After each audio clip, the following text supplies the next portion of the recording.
If you are over 70, the most dangerous part of your evening may not be dinner.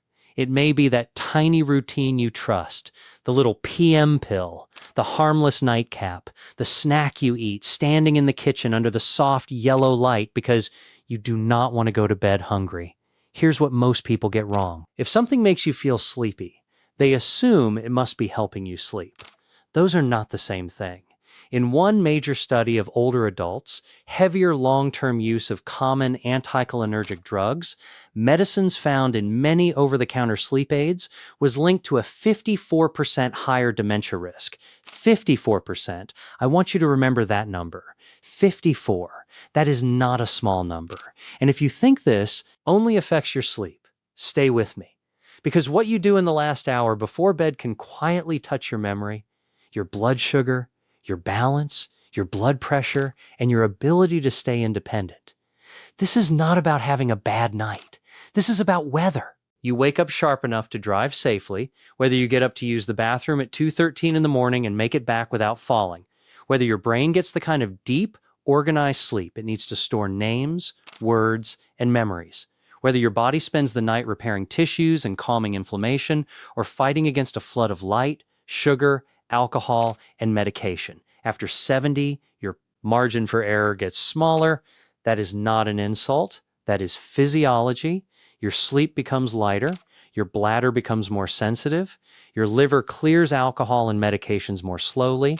Caffeine hangs around longer. Your circadian rhythm, your internal 24-hour clock becomes easier to disrupt, so the bedtime habits you got away with at 45 can become costly at 75, and costly does not always mean dramatic. Sometimes it looks like brain fog, irritability, dry mouth, morning dizziness, a little stumble in the dark, a forgotten name at lunch, a blood sugar reading that keeps creeping higher, a quiet loss of confidence. That is how independence is often lost, not in one grand event, but in small, repeated insults. My name is Doctor. William, I'm a physician. And for more than 15 years, I've worked with older adults, reviewed peer-reviewed research, and cared for patients who were doing their best but were never told how much their evening habits mattered. And let me say this plainly. I'm not here to sell you a supplement. I'm not here to scare you into a course. I'm here to give you the kind of clear, science-backed explanation. Many people never get in a rushed appointment because you deserve the truth, calmly, clearly, and without nonsense. And there is one item on this list that surprises almost everyone I talk to. It is not a dessert. It is not coffee. It is not alcohol. It is something sitting in millions of medicine cabinets right now, often with the word PM printed on the label. Stay with me until the end, because when we get there, you may never look at that bottle the same way again. Before we begin, tell me your age in the comments, and if you want, tell me how many times you usually wake up. At night, I read every single comment. Truly, I do. And it helps me understand what you are dealing with so I can make these conversations more useful for you and for the people quietly reading along. Before I give you the list, I want to teach you 3 simple mechanisms. Keep these in your mind because I'm going to come back to them again and again. First, your circadian rhythm. That is your body's timing system. Think of it like the conductor of an orchestra. If the conductor is steady, the whole orchestra plays together. Hormones, body temperature, digestion, alertness, sleep. But when the conductor gets confused by bright light, late food, or stimulants, everything drifts off beat. Second, sleep architecture. That is the structure of sleep across the night. Think of your sleep like a house being repaired by different crews. One crew handles deep repair, another handles memory filing, another handles emotional reset, alcohol, sedating drugs, and late stimulation consent. The wrong crew at the wrong time. You may be unconscious, yes, but the repair job is sloppy. Third, metabolic load. That means how hard your body has to work to process fuel, fluids, and chemicals. Think of your bloodstream like a river delivery system. If you send heavy traffic down that river right before bed, sugar, alcohol, caffeine, excess fluid, certain medications, your body spends the night doing cleanup when it should be restoring. So keep those 3 in mind. Timing, structure, and load. Now let's count down the habits. I most want you to stop Number on tabe, evening Vlad Lod Load. The giant glass of water to stay hydrated. The tea right before bed. The soup late at night. The nighttime cocktail plus water plus pills plus one more sip. Just in case, here's what it does inside you. Hydration matters, but timing matters too. Think of your bladder like a small overnight alarm system. When you pour in too much fluid late, especially fluid mixed with caffeine or alcohol, that alarm goes off again and again. Every wake-up is not just a bathroom trip. It is a balance test in the dark. A 2025 study in Sage Journals examined 491 older adults with hip fractures and found that 76.8% reported at least one nighttime void, while 44.2% had severe nocturia, meaning 2 or more nightly trips to urinate. And nighttime fall, incidence climbed with nocturia severity, 20.4% in those without nocturia, 37.3% with moderate nocturia, and 40.6% with severe nocturia, 40.6%.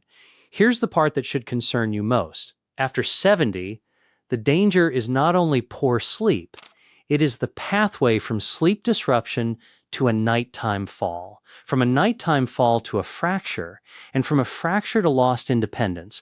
Let me tell you about someone I'll call James, 79 years old, from Spokane. James had a very disciplined habit.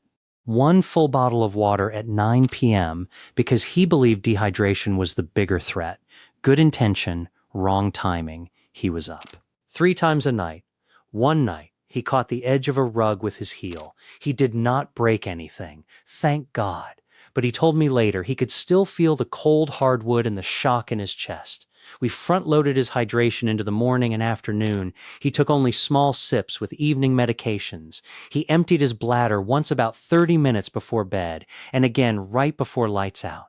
His wake-ups dropped. His confidence came back. So what should you do instead? Drink most of your fluids earlier in the day. For many people, that means tapering intake in the 2 to 3 hours before bed. Avoid evening, caffeine, and alcohol. If nighttime urination is a problem, use preemptive voiding.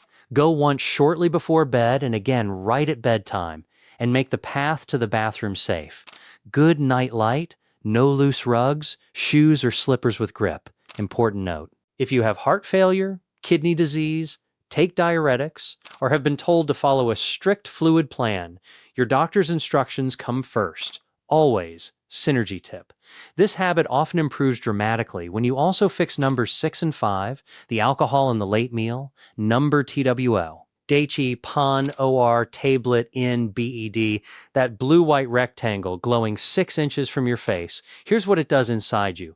Light from screens, especially in the blue range, tells your brain it is still daytime. That suppresses melatonin, the hormone that helps signal darkness and sleep timing. Think of melatonin like the dimmer switch in your house, bright screen light cranks that switch back up just when your body is trying to turn the lights down. But it is not only the light, it is the mental engagement, news, messages, videos, family texts, market headlines, a funny clip, then another one, then a headline that quietly raises your heart rate. A huge study in the American Cancer Society's Cancer Prevention Study 3 looked at 122,058 adults and found that daily screen use before bed was associated with a 33% higher prevalence of poor sleep quality. Daily screen users also got about 50 fewer minutes of sleep each week, and they went to bed later. 33%. That is not a small number.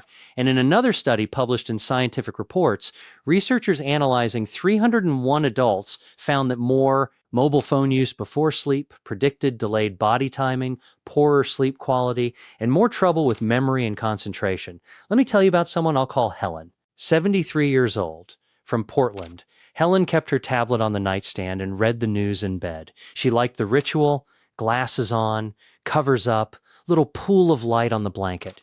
But her mind was never resting. One article led to another. Then she would remember a bill, a grandson, a doctor's appointment. Her body was in bed. Her brain was in traffic. We moved the tablet out of the bedroom. Paper book. Instead, lamp lower, phone charging across the room. 2 weeks later, she told me, I didn't realize how loud that habit was. That is the right phrase, loud. So what should you do instead? Make the last 60 minutes before bed a screen light reduction zone. If you can, keep the phone out of reach entirely. Use warm, dim light, read paper, listen to calm audio, stretch, pray, breathe, talk to your spouse, sit quietly. Let your nervous system receive the message that the day is ending. So what should you do instead if you must use a device? Dim it as low as possible, avoid emotionally activating content, and keep it brief. But the gold standard is simple. No screens in bed. Number 3, DHE afternoon or evening, caffeine U tink doesn't affect ME. The 4 p.m. coffee, the strong black tea after dinner, the dark chocolate and decaf that isn't really decaf, the cola with ice. Here's what it does inside you. Caffeine blocks adenosine, the chemical that builds up pressure for sleep across the day. Think of adenosine like sand in an hourglass. The more sand collects, the sleepier you become. Caffeine flips the glass back over. You may feel normal. Your brain does not. At the Henry Ford Hospital Sleep Disorders and Research Center in Detroit, researchers studied 12 healthy adults and found that 400 milligrams of caffeine taken even 6 hours before bed significantly disrupted sleep. Total sleep time dropped by about 1.1 to 1.2 hours, more than an hour. Even at 6 hours, here's what most people get wrong. They judge caffeine by whether it makes them feel jittery. But the more important question is whether it steals sleep quietly. Many adults tell me, I can drink coffee and fall asleep just fine. Maybe. But can you stay asleep? Can your brain move normally through deep sleep and REM? That is the issue. And after 70, caffeine often lingers longer because metabolism changes and medications can interact with it. Let me tell you about someone I'll call Martin. 76 years old, from Cleveland. Martin had one strong mug of coffee at 5 p.m. every day because he said it was the only thing that keeps me moving. He was asleep by 10, but wide awake at 1:30, then frustrated, then back asleep. Near dawn, he insisted coffee was not the cause because he never felt wired. When we moved his caffeine cutoff to noon, within a week he noticed fewer split nights. Not perfect, better. And better is where healing starts. So what should you do instead? If you are over 70 and your sleep is fragile, set a hard caffeine cutoff at noon. If you go to bed very late, at the absolute latest, make it 8 hours before bedtime. But noon is cleaner and safer for most people. Remember that tea, chocolate, energy drinks, and some pain relievers count. Synergy tip. The combination of late caffeine and bedtime screen light is especially disruptive. One blocks sleep pressure, the other delays your clock. Together, they are a 1-2 punch. Number 4. DHEPM, pill IN, Ure, Nitestan, Benadryl, Tylenol PM, Advil PM, doxylamine, diphenhydramine. The names differ. The trap is the same. Here's what it does inside you. These drugs are anticholinergic. That is a technical word. So let me translate it. They block acetylcholine, a chemical messenger your brain uses for attention, memory, and clear thinking. Think of acetylcholine like the text message service inside your nervous system. Anticholinergic drugs mute those messages. That can make you drowsy. Yes. It can also leave you groggy, constipated, dry-mouthed, confused, and unsteady. And after 70, you make less acetylcholine naturally. So blocking it hits harder. A long-term study led by researchers at the University of Washington and Group Health in Seattle tracked nearly 3,500 adults aged 65 and older in the Adult Changes in Thought study. People who used strong anticholinergic drugs at higher cumulative levels had a 54% higher dementia risk compared with those using far less. Again, 54%. That is not a small number. The American Geriatric Society's Beers criteria, one of the major safety guides we use for medication risk in older adults, specifically flags, diphenhydramine, and similar first-generation antihistamines, as medicines older adults should generally avoid. Let me be honest with you. When I see an 81-year-old taking a PM pill every night because no one ever told her otherwise, my first reaction isn't fear. It is frustration. Because she was trying to sleep. She was not doing something reckless. She was trusting a label on a shelf. Let me tell you about someone I'll call Evelyn, 81 years old, from Phoenix. Evelyn said, "Doctor, William, I sleep fine. I just feel odd in the morning." Odd meant dry mouth, fuzzy thinking, and one near fall when she stood up too fast in the dark.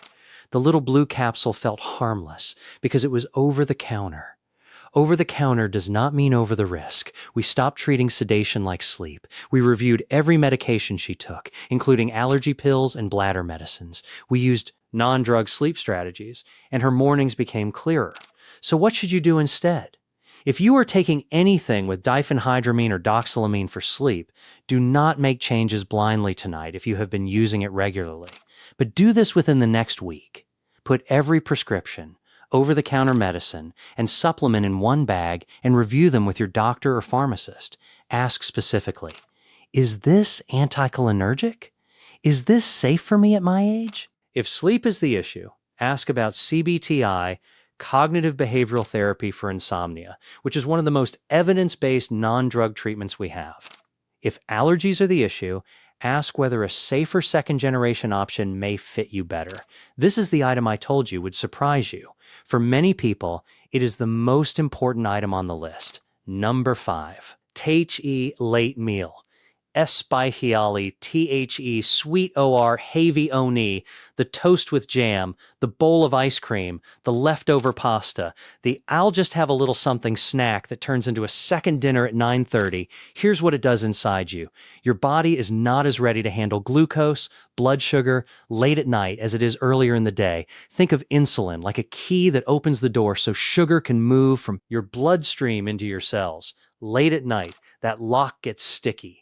Your melatonin is rising, digestion slows, your circadian system is telling the body, we're closing for repairs. And then you deliver a truckload of groceries to the loading dock. Researchers from Massachusetts General Hospital, Brigham and Women's Hospital, and the University of Murcia studied 845 adults in Spain and found that melatonin levels were 3.5-fold higher after a late dinner. While blood sugar control worsened, about half the group carried a melatonin receptor gene variant that made them even more vulnerable to that late eating pattern. And in a much larger analysis of 41,744 adults from the U.S. National Health and Nutrition Examination Survey, higher energy night eating was linked with a 21% higher risk of all-cause mortality and a 97% higher risk of diabetes mortality, 97%. That should make you sit up straighter. Let me tell you about someone I'll call Rosa, 74 years old, from San Antonio. Every night, around 10 p.m., Rosa would slice warm pan dulce in half and eat it with tea while watching television. She loved the smell of it, sweet bread and cinnamon, still soft in the middle. It comforted her. I understand that we are not machines. But her fasting glucose kept inching upward. She woke hot, thirsty, and restless. We did not ban pleasure. We moved dinner earlier.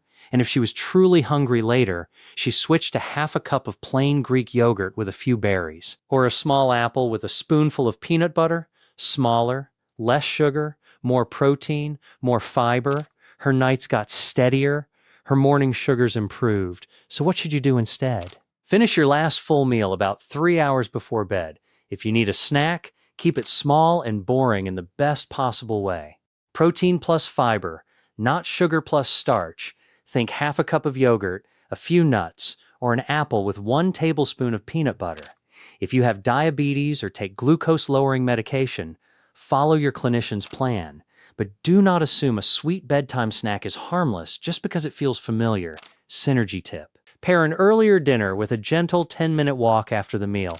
That little walk acts like a sponge for blood sugar, number, Psyx. Daichi Nai teacup, a little whiskey, a glass of wine, a splash of brandy to help you sleep. Here's what it does inside you. Alcohol is a sedative at first, but it is a saboteur later.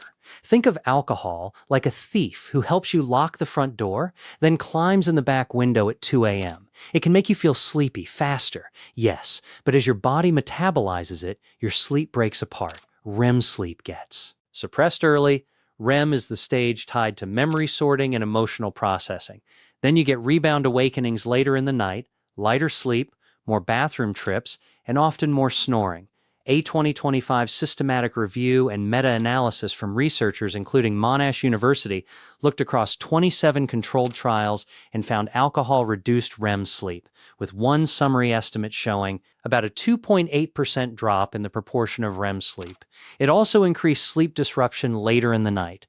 That sounds small until it happens night after night, week after week. That is not a small number.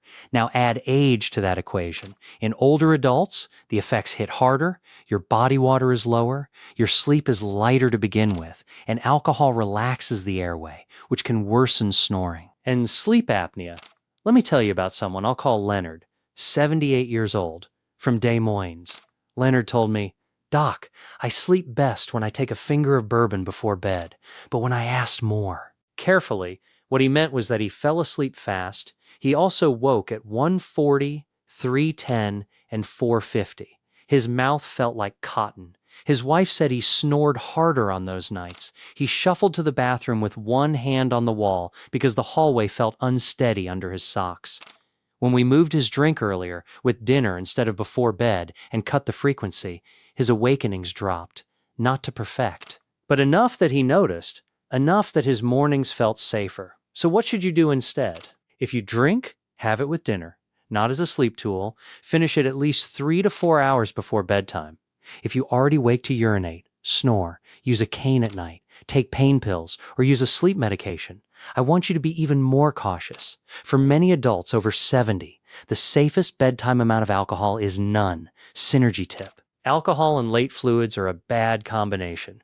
Together, they multiply nighttime bathroom trips and balance problems.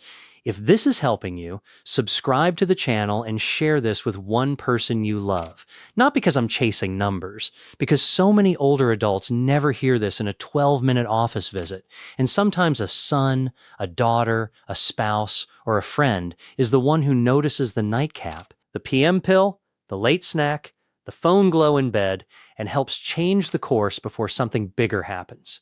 Now let's keep going. Let's bring it all together. Number 6 was the nightcap. It tricks you with sedation, then steals REM sleep and fragments the second half of the night. Number 5 was the late, heavy, or sugary meal. It collides with melatonin, worsens overnight glucose handling, and keeps your metabolic machinery working when it should be repairing. Number 4 was the PM pill. It may make you drowsy, but in older adults it can cloud thinking, dry you out, worsen balance, and raise long-term concern because of anticholinergic burden. Number 3 was late caffeine. Even when you swear you can still sleep, it can quietly cut sleep time and reduce sleep quality. Number 2 was the phone or tablet in bed. Bright light delays your clock, stimulating content keeps your mind revved, poor sleep follows. And number 1 was the big evening fluid load. More wake-ups, more bathroom trips, more chances to fall. Do you see the pattern? Different habits, same 3 mechanisms, timing gets disrupted, sleep structure gets damaged, overnight load gets too heavy. That is the whole story. Here's what I want you to do tonight. And this week, tonight, pick one habit from this list and stop it for 7 nights straight. Not forever, 7 nights. Enough to learn something real. 2, move alcohol, if you use it, to earlier in the evening, or skip it entirely on nights when sleep matters most. 3, finish dinner 3 hours before bed. If you need a snack, make it small, protein forward, and not sugary. 4, check every bottle in your house with PM, diphenhydramine, or doxylamine on the label.